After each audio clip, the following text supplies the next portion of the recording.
Salut à tous, bienvenue sur la chaîne de l'Escapade.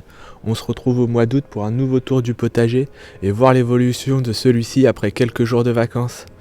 Et vous allez voir, il y a du bon et du moins bon. Coup dur pour les courgettes qui ont énormément subi la canicule et après avoir donné des quantités abondantes de courgettes jaunes, blanches, rondes et vertes, celles-ci commencent à fatiguer. On va se rapprocher et vous allez voir qu'il n'y a quasiment plus une fleur femelle sur les plants.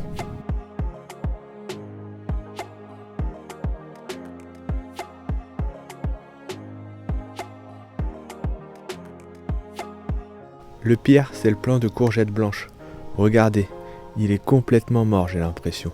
Même si je vois quelques petites feuilles qui semblent repartir à certains endroits, ça m'a l'air compliqué pour cette saison.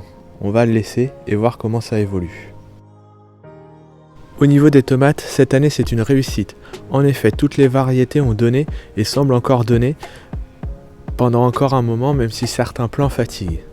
En tout cas, il y a un plant que je vais vous montrer qui est très impressionnant, c'est la variété de tomates cerises Black Cherry qui donne de façon abondante et surtout qui ne s'arrête plus de grandir. N'hésitez pas en commentaire à me dire comment se porte votre potager en plein mois d'août, comment se passent vos récoltes et n'hésitez pas à mettre un pouce bleu également.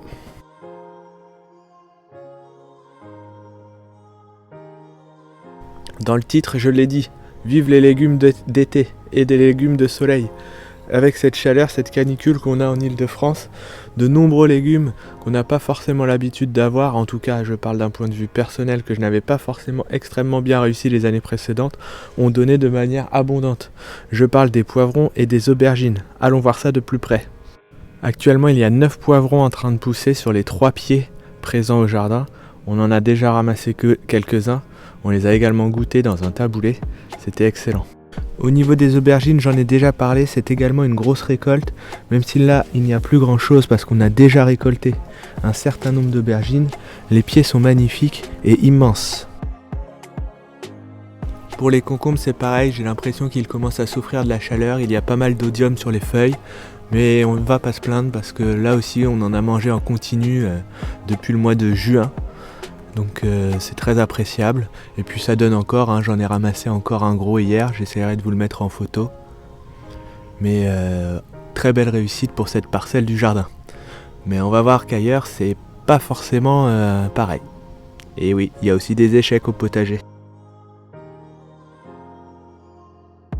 Pour finir sur cette parcelle, on va parler des haricots à rames, ils ont bien donné et ils commencent à fatiguer. Je garde quelques cosses grossir pour pouvoir récolter les graines et les garder d'une année sur l'autre. J'essaierai de vous montrer ça en vidéo et voir l'année prochaine si ça fonctionne et si c'est une bonne idée. Si vous êtes fidèle à la chaîne, d'une, je vous remercie et de deux, vous devez reconnaître cette parcelle. J'y avais effectué un semis de haricots blancs avant les vacances et à mon retour, rien n'a pris. Pourtant, il a été arrosé par les gens qui sont venus s'occuper du jardin. Et je crois avoir trouvé la solution. Donc je suis un peu déçu parce que je m'attendais à pouvoir avoir une nouvelle parcelle de haricots parce que c'est quelque chose qu'on apprécie beaucoup au jardin. Et je me retrouve avec rien, c'est pas grave, on va y mettre les choux. Et les choux, on en reparle tout à l'heure. J'ai réfléchi et j'ai compris pourquoi cette parcelle n'avait rien donné. Et pour comprendre ce qui n'a pas marché, il faut aller voir sur une autre parcelle du jardin. Allez, on y va. Donc, pour comprendre pourquoi mes haricots n'ont pas pris sur la parcelle de tout à l'heure, c'est simple. J'avais également fait un semis de haricots sur cette parcelle. On voit bien qu'à gauche, j'ai plein de pieds de haricots qui ont pris et à droite, j'ai rien. Rien n'a jamais pris et du coup, j'avais mis ma terre des tours à patates par-dessus pour ne pas la gaspiller. Et en fait, c'est très simple. Sur la droite, j'avais mis les haricots blancs Lidl. Et sur la gauche, c'est des haricots verts de la ferme de Sainte-Marthe. Et donc, on peut remarquer que les graines Lidl n'ont pas du tout pris. Alors, j'ai rien contre Lidl parce que j'ai déjà acheté des graines chez eux et tout a déjà pris. Mais bon, là, c'est un échec. Mais au moment où j'avais fait ce semis, je ne savais plus ce que j'avais mis à droite et je ne savais plus ce que j'avais mis à gauche. Parce que c'était pas encore levé complètement. Et donc devant sur la parcelle, j'ai mis les premières graines que j'ai trouvées au potager, enfin dans le garage. Et pas de chance, je suis tombé sur le paquet qui prend pas. Donc je pense qu'on a l'explication du pourquoi du comment. Et on voit au milieu un pied de courgette ronde. Donc cette bande est un peu plus à l'ombre et on voit que le pied de courgette résiste un peu mieux. Et si on s'approche, je crois qu'il y en a encore à observer.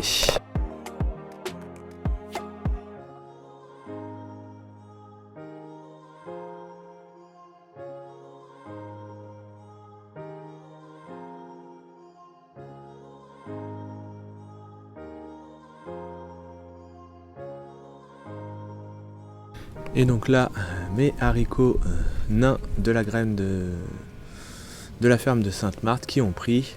Il n'y a pas de récolte à faire puisqu'elle a été faite hier. Je vous mets en photo également si je la retrouve. Ici 2 pieds de framboise. Je tenais à vous les montrer même s'ils ne sont pas bien gros.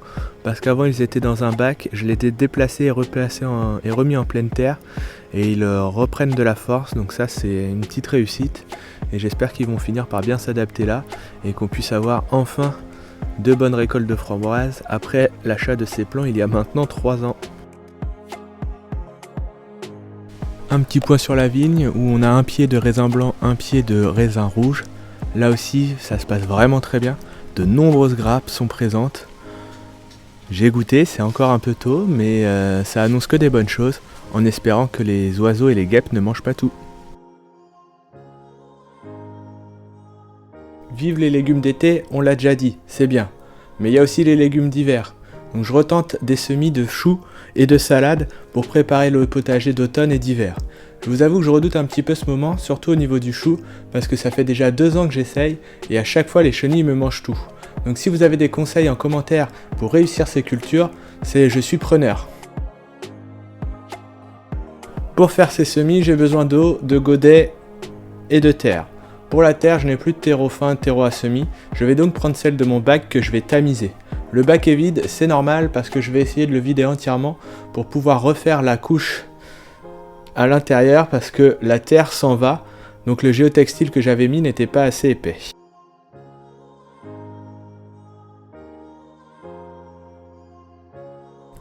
Pour mes semis de salade, je procède toujours de la même façon. Sur un terreau fin, je viens déposer quelques graines par alvéole, je recouvre d'un terreau fin également, j'arrose et puis je mets à l'ombre car je sais que les salades n'ont pas besoin de chaleur.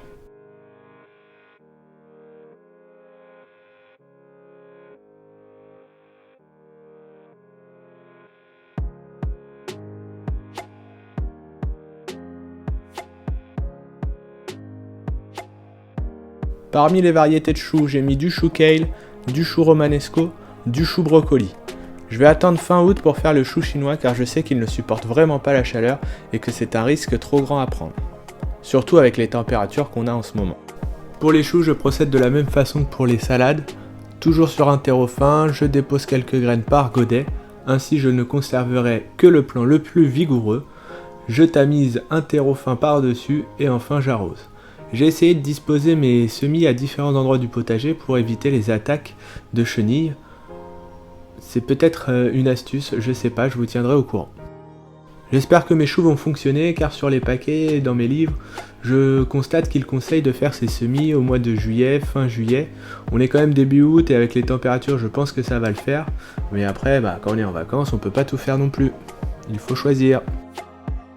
Cette vidéo touche à sa fin, je vous invite et je vous encourage à vous abonner et à mettre un pouce bleu si le contenu vous plaît. Et je vous dis à bientôt pour de nouvelles aventures.